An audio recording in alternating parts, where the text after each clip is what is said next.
इस कार्यक्रम के प्रायोजक हैं कृषि एवं किसान कल्याण मंत्रालय, भारत सरकार। हर जोखिम से निकल कर फसल आए, सुरक्षित हो जाए।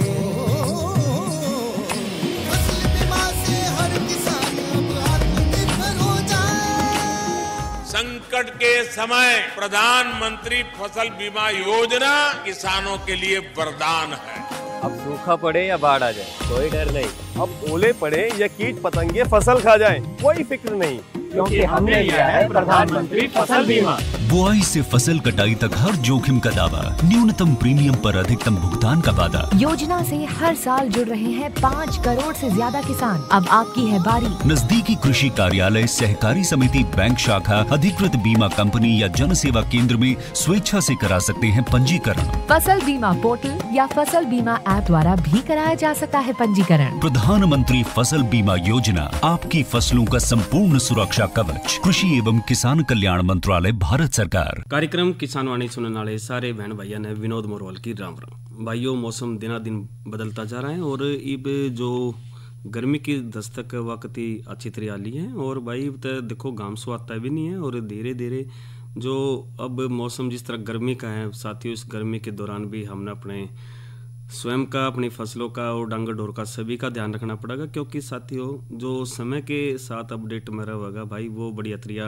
आगे प्रगति करेगा। और कार्यक्रम किसान वाणी में साथियों हम हर बार बढ़िया विषय लेकर आते हैं। कोशिश हमारी यही रहती है कि भाई कोई भी फसल, कोई भी किसान कोई सी भी उगावे तो उसके बारे में बढ़िया जानकारी देना, साथ के साथ साथियों वो जो अपडेट है वह भी ज़रूर देना। और आज जो कार्यक्रम में साथियों हम जो बातचीत करेंगे, हमारा जो चर्चा का विषय रहेगा डेयरी व्यवसाय के लिए दुधारू पशुओं के चुनाव में सावधानी के बारे में बात करेंगे।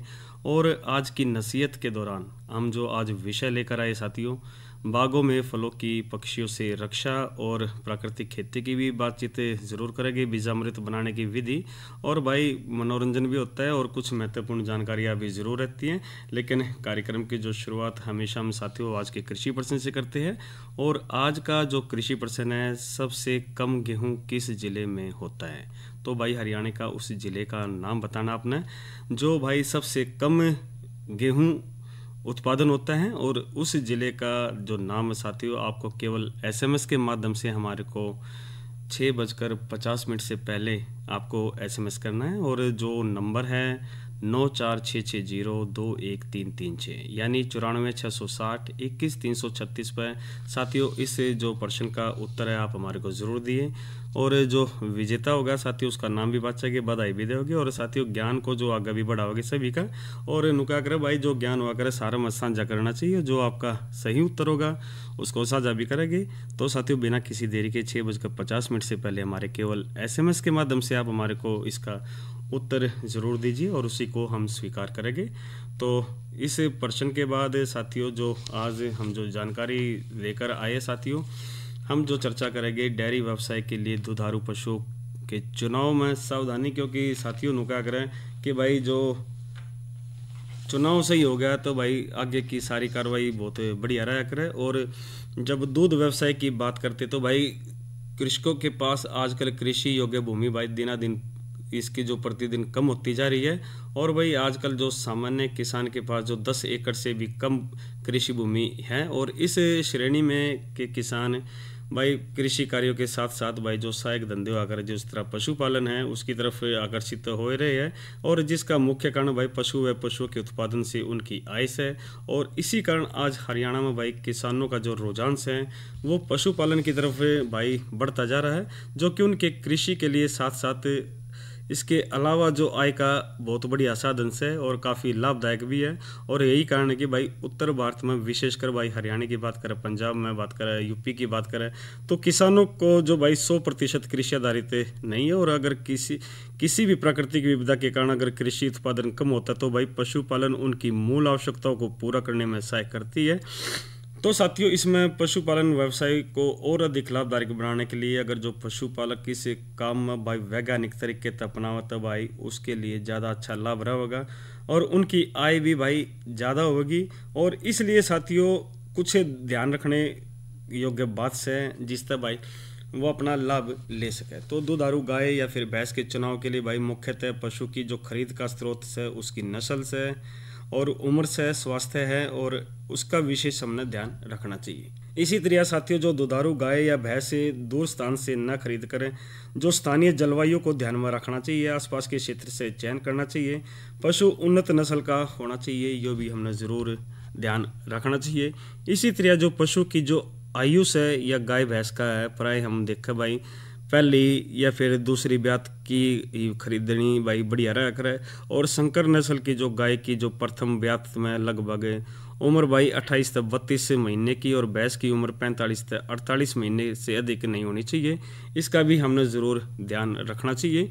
इसी तरह साथियों, जो गाय भैंस के चयन से उसके जो नीचे बाछी होने पर पशु को जो प्राथमिकता हमने देनी चाहिए और पशु को खरीदने से पहला कम से कम 3 से 4 बार स्वयं दोहन करके दूध की जो वास्तविक मात्रा से है वह भी देखनी चाहिए। भैंसों की प्रजाति में मुर्रा और जो उन्नत मुर्रा भैंसे रखना बढ़िया रहा करें। और इसी तरह साथियों, पशु के शरीर की बनावट और आदतों पर भी ध्यान देना चाहिए भाई। जिस तरह सींग खूर की ये प्राकृतिक स्थिति में होने चाहिए, यानी भैंसों में प्राय व्यापारी सींग को भाई घिसकर उसकी उम्र को छिपाने का प्रयास भी करते हैं। तिकोने आकार की जो गाय अधिक दुधारू होती है, पशु के नज़दीक आकार उसके शरीर की जो भली प्रकार से जांच से हमने कर लेनी चाहिए।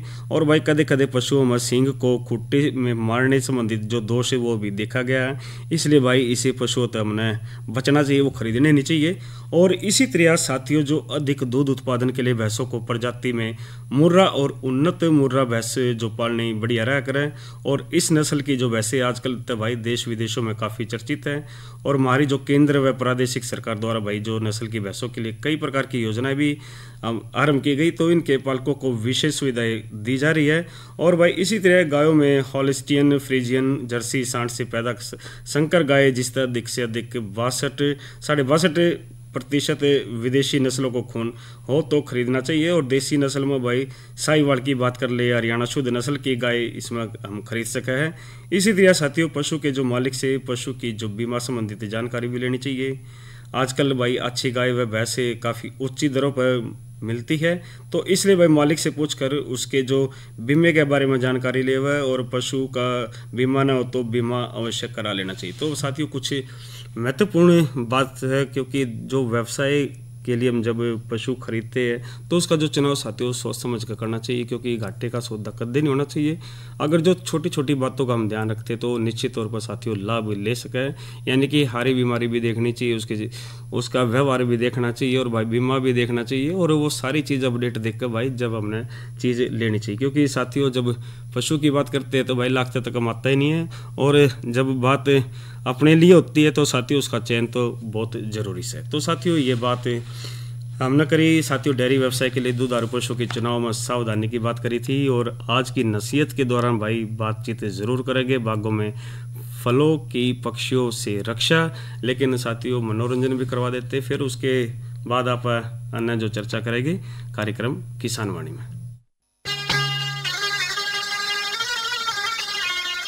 आख्या पे दरी ठेकरी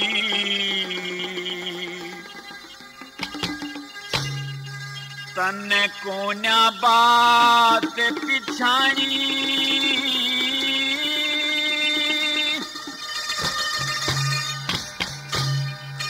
जो बेटा रो तास कंवरे और मैं मदनावत रानी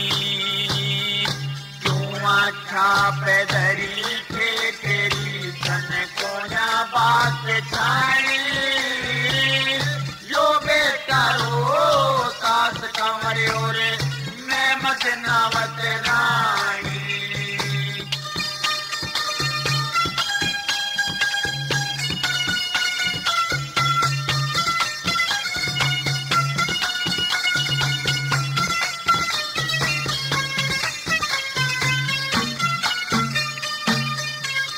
कैलाश बगादी सजन चेतन बेरा नास इस लड़के के दाग देने का के हक तेरा नास है। मुझ दुखिया का राम कसम दिखे कोई घर डेरा ना से तू बाप बनन ते भी नाच गया के घोरे अंधेरा ना से घोरे अंधेरा ना से के पाछे ते लाई थी मैं के पाछे ते लाई थी मैं करके ने बेईमानी जो बेटा रो तास कंवरे और मैं मदनावत रानी आँखा पे धरी थे तेरी तन को ना बात छाई जो बेटा रो तास कंवरे और मैं मदनावत रानी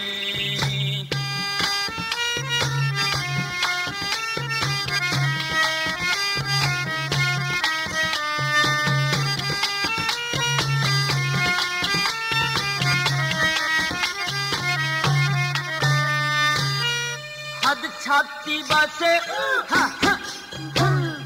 हद छाती साजन बेटे ने कर ले के फुंकण देगा मेरे नन्नो ते झड़ी लागरी तन बे के फुंकण देगा काले का वसूल पियादी कर ले के फुंकण देगा पिछले जन्म का दुख सुख सारा खेके फुकण देगा खेके फुकण देगा कदे कदे तो राज करें थे कदे कदे तो राज करें थे आज मोहताज वीरानी जो बेटा रो दास कंवरे और मैं मदनावत रानी आँखा पे दरी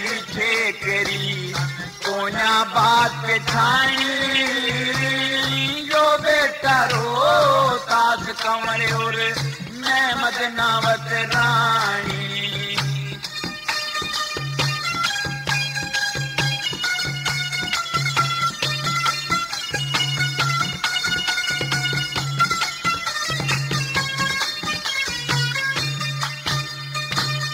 माफ करो मन पिया जी मेरे दौरे पैसा ना से मेरे पूती चोट लगगी मेरी छाती के मघा से बेटा मरा पड़ा से सजन मौका क्या जा से दे दे आग चिता में ठाके के तन्ने छोरा खासे तन्ने छोरा खासे पूरा करके चला था यो पूरा करके चला था यो जितना अंजल पानी जो बेटा रो तास कंवरे और मैं मदनावत रानी आँखा पे दरी ठेकरी कोना बात छानी जो बेटा रो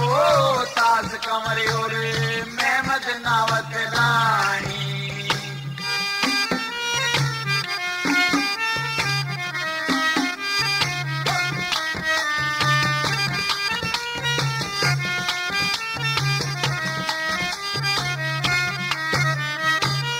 दुख विपता में दिखण लगी रात अंधेरी दिन की दमड़ी तक भी पास नहीं जय सच बुझे से मन की केड़े के माँ लाश लकोली जगह समझ का फन की एक चीर में नहीं सरते खाल तार ले तन की खाल तार ले तन की लक्ष्मी चंदई सुना रोवती ने लक्ष्मी चंदई सुना रोवती ने अपनी राम कहानी जो बेटा रो तास कंवरे और मैं मदनावत रानी आख्या पैदरी ठेकरी कोना बात छाई जो बेटा रो सास कंवरे और मैं मदनावत रानी।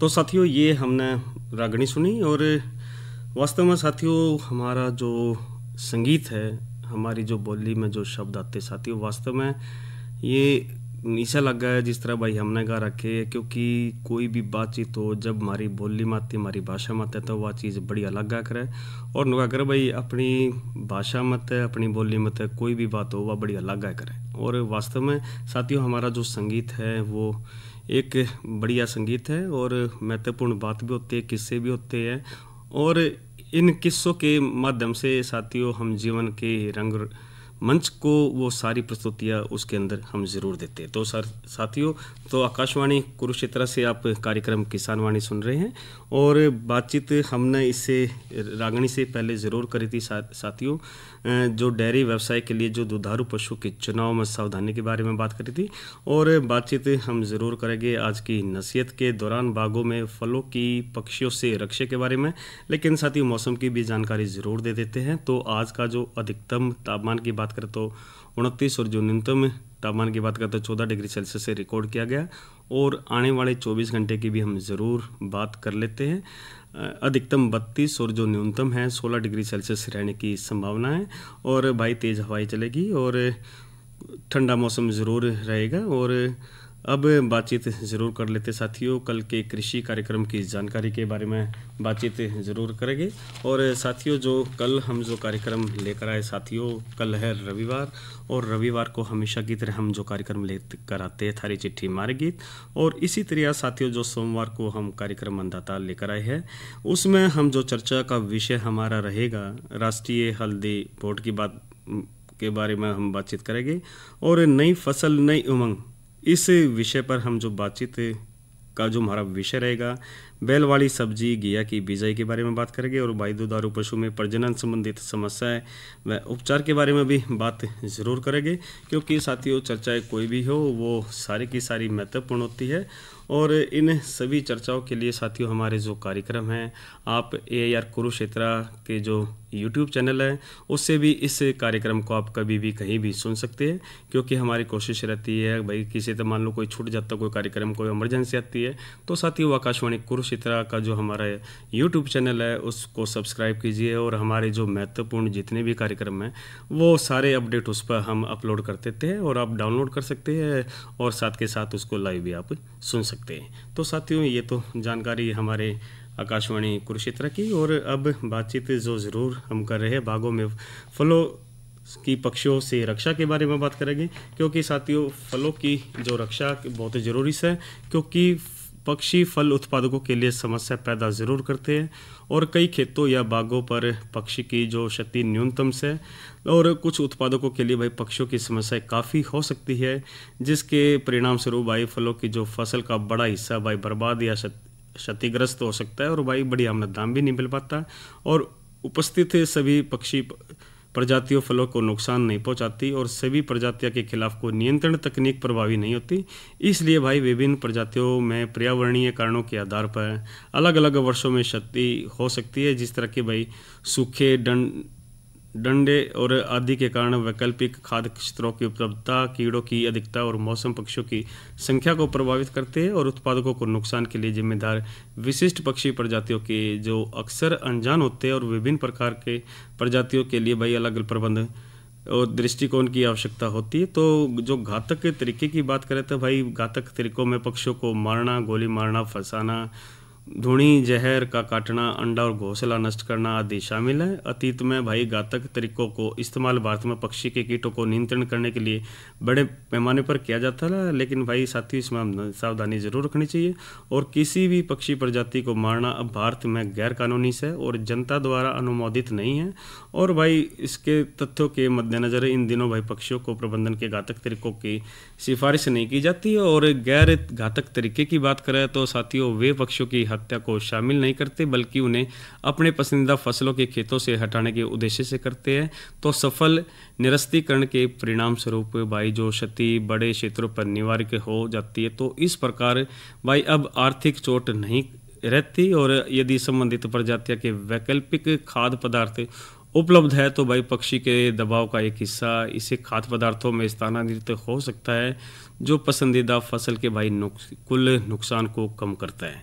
तो गैर घातक तरीकों में भाई निवास स्थान में हेरफेर, पश्चाताप का उपयोग और कीट पक्षी प्रजातियों के लिए वैकल्पिक भोजन का जो प्रावधान शामिल है। इसीलिए साथियों जो निवास स्थान का हेर फेर की जब हम बात करते तो पक्षियों के पसंदीदा आवासों के निकट फसलों में भाई पक्षी की क्षति अधिक होती है, और आवास संबंधित जो हेर फेर में हानिकारक पक्षियों के पसंदीदा आवास से भाई रोस्टिंग है, घोंसले के शिकार है, और खिलाने वाली जो जगह या फिर भोजन को अवश्य भी शामिल इसमें करता है। तो भाई इसी तरह ये विचार से उन आवासों को पक्षियों के लिए कम आकर्षक बनाने के लिए है, ताकि भाई आसपास की जो फसलों को नुकसान इसमें कम हो सके। तो भाई इस निष्कर्ष की बात करें तो भाई पदार्थों और उपकरण के में जो कीटों की प्रजातियों का कारण बनते हैं, तो उन्हें क्षीण तथा स्वादिष्ट सामग्रियों को जो रिप्लेंट कहा जाता है। तो पक्षी गणित में कई प्रकार के शामिल है, दृश्य, श्रवण, रासायनिक, संयंत्र आधारित और भौतिक।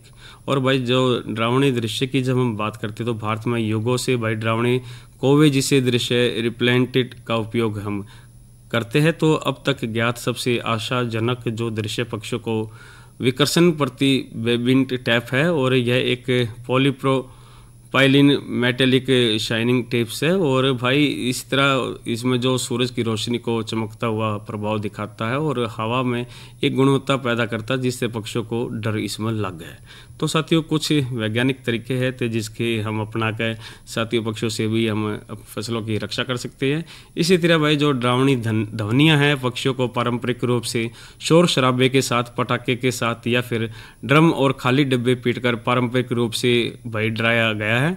और भारत के कुछ हिस्सों में पक्षियों को डराने के लिए भाई स्वचालित एसिटिलीन एक्सप्लोडर्स या फिर बर्ड स्कोरिंग गन जो समय समय पर भाई जोर से विस्फोटक शोर पैदा करती है भाई उस तक भी चले जाते हैं। और सभी शोर पैदा करने वाले जो उपकरणों में एक प्रमुख ड्रॉबैक होता है यानी कि पक्षियों को उनकी आदत हो जाती है। तो रासायनिक गणित की बात करें तो भाई कई रासायनिक जब बीज ड्रेसिंग, स्प्रे या धूल के रूप में उपयोग किए जाते हैं तो भाई वे फसलों से पक्षियों को प्रभावी ढंग से हटा देते हैं, जिससे पक्षी क्षति कम होती है। कुल मिलाकर साथियों आज यदि हम देखें तो अपने खेतों में भाई जो बागों में हम कई वैज्ञानिक तरीके हैं जिससे हम पक्षियों को डरा कर भाई भगा देते हैं ताकि नुकसान इसमें कम हो।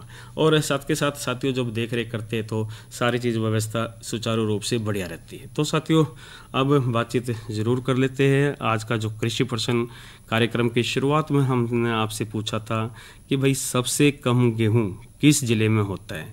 भाई हरियाणा में सबसे जो कम गेहूँ होता है भाई इसका जो सही उत्तर है पंचकुला है, क्योंकि पंचकुला में सबसे कम गेहूँ होता है, क्योंकि ज़मीनी स्तर भी देखा जाता है और पहाड़ी इलाका हो गया तो भाई वहाँ पर कम खेती होती है। और इसका जो सही उत्तर हमारे को सबसे पहले भाई गांव जगुड़ी से यमुनानगर से भाई रणधीर सिंह बांगड़ ने ये सही जवाब दिया। इसी तरह भाई इंद्रराज ने दिल्ली से सही जवाब दिया। भाई आपको बहुत बहुत बधाई। और भाई आज दो ही उत्तर आए हैं इस प्रश्न के, और इसका जो सही उत्तर है पंचकुला। और एक उम्मीद करते हैं साथियों आगे भी आप इन कार्यक्रमों में भाग लेकर जो ज्ञान है जो कृषि से संबंधित है इस ज्ञान को आप जन जन तक बांट कर साथियों ज्ञान को आगे बढ़ाओगे। क्योंकि साथियों परीक्षाओं की बात कर लेते हैं या फिर अपडेट की बात कर लेते हैं, कम से कम हमें अपने लोकल के बारे में पता होना चाहिए। भाई कौन सी फसल कहाँ पर उगाई जा रही है, कौन सी कम है, किसकी ज़्यादा उत्पादन होता है। तो ये तमाम जानकारी है जो कृषि से संबंधित हमें आजकल ज़रूर रहनी चाहिए। तो साथियों चर्चा हमने ज़रूर करी, अब बातचीत ज़रूर कर लेते हैं। भाई आज की नसीहत की तो हमने बात करी, बागों में फलों की पक्षियों से रक्षा। इसी तरह साथियों जो प्राकृतिक खेती बीजामृत की बनाने की भी हम विधि ज़रूर कर लेते हैं। क्योंकि साथियों कोई भी फसल हो, कोई भी चीज़ हो उसका अगर जो हम आप ध्यान रखोगे तो निश्चित तौर पर उसमें फ़ायदा तो ज़रूर रहता है। और बीजामृत किस तरह तैयार करें भाई, ज़रूरी सामान से भाई, एक तो 4 लीटर पानी, 1 किलो देसी गाय का गोबर, 1 लीटर देसी गाय का मूत्र, 10 ग्राम चूना और 5 ग्राम हल्दी पाउडर, इसी तरह भाई 100 ग्राम गुड़ और ज़मीन के किनारे की एक मोटी मिट्टी और 15 लीटर आकार के 1 ड्राम।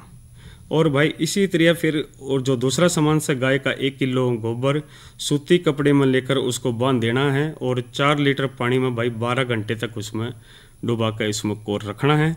और भाई फिर उसके बाद हमने क्या करना, 50 मिलीलीटर पानी में जो 10 ग्राम चूना रात भर भिगाकर इसमें रख देवे। और फिर उसके बाद भाई जो अगली सुबह कपड़े में बंधे गाय के गोबर को पानी में 3 बार अच्छी तरह से निचोड़ लेवे। और उसके बाद भाई फिर इस पानी में खेत के जो मेड्स है या जो बांध की एक मोटी मिट्टी को अच्छे से मिला देना है। और भाई जो यो घोल जो तैयार हो जाए भाई, 1 लीटर गौमूत्र, 5 ग्राम हल्दी पाउडर, 100 ग्राम गुड़ और चूना पानी में मिलाकर अच्छे से मिला देवा है। अब यो घोल भाई जो बीजामृत के लिए भाई तैयार हो गया है। तो भाई इसका हम इस्तेमाल करके भाई हम अपनी फसल को आगे बढ़ा सकते हैं। और इसी तरह साथियों बातचीत हम ज़रूर कर लेते हैं भाई। PIB ऐप भाई भारत सरकार का एक ऐप्स है और इस ऐप के माध्यम से साथियों आप महत्वपूर्ण जानकारियाँ जो केंद्र सरकार की है किसानों से संबंधित है वो सारी तमाम जानकारियाँ आपको अपडेट रखती है। क्योंकि साथियों अपडेट के लिए PIB ऐप एक ऐसा चयन है जो आपको जीवन में हमेशा आगे बढ़ने के लिए प्रेरणा देता है। और आपके भाई रुपए दिल्ली की बात करें, समय की बात कर ले, हर एक चीज़ से आपको बढ़िया तरीके से वो आगे रखता है। और अब बातचीत ज़रूर कर लेते हैं साथियों, एक जानकारी भी ज़रूर आपके समक्ष हम साझा कर रहे हैं भाई। हमारा एक किसान कॉल सेंटर नंबर भी है 1551 भाई। घर बैठे आप किसी भी समय इस पर कॉल कीजिए और किसानों से संबंधित फसलों से संबंधित भाई अपना जो सारी जो जानकारी है आप घर बैठे फ्री में ले सकते हो। बस एक नंबर डायल करना है और नंबर भाई 1551 कति आसान सा नंबर है। और भाई किसी चीज़ की कोई दिक्कत नहीं आती इसमें और जानकारियाँ आपको ज़रूर मिलती है। तो अब एक संदेश। अरे अरे अरे क्या कर रहा है? इधर इधर इधर हम बोल रहे हैं तेरे बीजू का। पुतला बोल रहा है? हाँ, पक्षियों से तो हम खेत को बचा लेते हैं पर इन घातक रसायनों से कैसे बचाएं? मतलब? देख बेटा, तू जो ये अंधाधुंध रसायन मिलाता है ना, मिट्टी की सेहत बिगड़ने लगी है। और जब माटी ही कमजोर पड़ जाएगी तो उपज कैसे सेहतमंद होगी? अरे पहले ऐसा नहीं था, पूछना अपने बड़े बुजुर्गों से कैसे फसल लहलहाती थी, शुद्धता झलकती थी। हाँ, माटी भी तंदुरुस्त और लोग भी।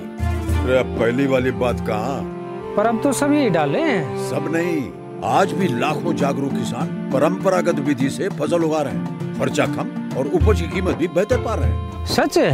रे बेटे एक्सपीरियंस से बता रहे हैं, धूप में बाल सफेद नहीं किए हैं। हाँ। ठीक है भाई, मैं भी आज से जैविक खेती शुरू करूंगा। माटी से प्रेम की परंपरा है, परंपरागत खेती। तो साथियों आज के कार्यक्रम में इतना ही। एक उम्मीद करते कि आज जो हमने महत्वपूर्ण विषयों को जो सुना और भाई जो जानकारी प्राप्त करी एक दूसरे को हम साझा करके कृषि को आगे बढ़ाओगे। तो साथियों आज का कार्यक्रम यहीं तक और इस कार्यक्रम के प्रायोजक थे कृषि एवं किसान कल्याण मंत्रालय भारत सरकार और अपने साथी विनोद मोरवाल को दीजिए इजाज़त। अच्छा बहनों और भाइयों, राम राम।